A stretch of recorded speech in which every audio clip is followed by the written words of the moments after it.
Et Harold Iman, spécialiste géopolitique de BFM TV, nous a rejoint. Bonsoir Harold. Bonsoir. Entre la remise du rapport de l'ONU, le vote au Congrès américain, on se demande quand cette intervention pourrait avoir lieu. Bon, je vous le dis tout de suite, autour du 20 septembre. Mais essayons de reconstituer un peu ces calendriers, un peu compliqués. Alors d'abord, les échéances d'Obama. C'est celui-là qui quand même donne le là. Donc le 10 septembre, il fait un discours à la nation, qui précède donc le 11 septembre, le début d'une délibération au Congrès, qui se terminera dans les, disons, 48-72 heures. Et là, on aura un oui ou un non. Si c'est non, il ne pourra pas aller plus loin.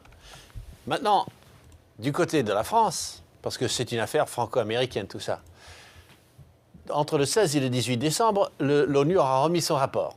Donc, qu'on ait un oui ou un non au Congrès, ça ne bouge pas. François Hollande attend ça. Ensuite, il fait un discours à la nation. Et ensuite, si d'aventure c'était oui au Congrès, on est bon pour les frappes conjointes franco-américaines. En cas de non, du non américain au Congrès, on pourrait dire que la France armerait l'opposition. Comment ? Alors, la France armerait, mais les États-Unis aussi. Ça, ce n'est pas du tout interdit pour Obama. Donc, on leur donnerait des missiles anti-aériens, tout simplement, à eux, principalement. Et le problème, uniquement, je devrais dire, c'est qui armée ?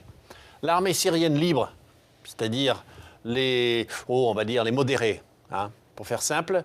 Eux, on peut les armer, mais ils sont de moins en moins nombreux et sont assez cernés par ceux à qui on ne donnera mais vraiment rien du tout, les djihadistes et particulièrement ceux d'Al-Nosra qui arborent très souvent le drapeau d'Al-Qaïda. Ça sera le problème de savoir à qui on peut donner ces armes qui serviront, eux, à interdire à Bachar al-Assad de réutiliser des armes chimiques.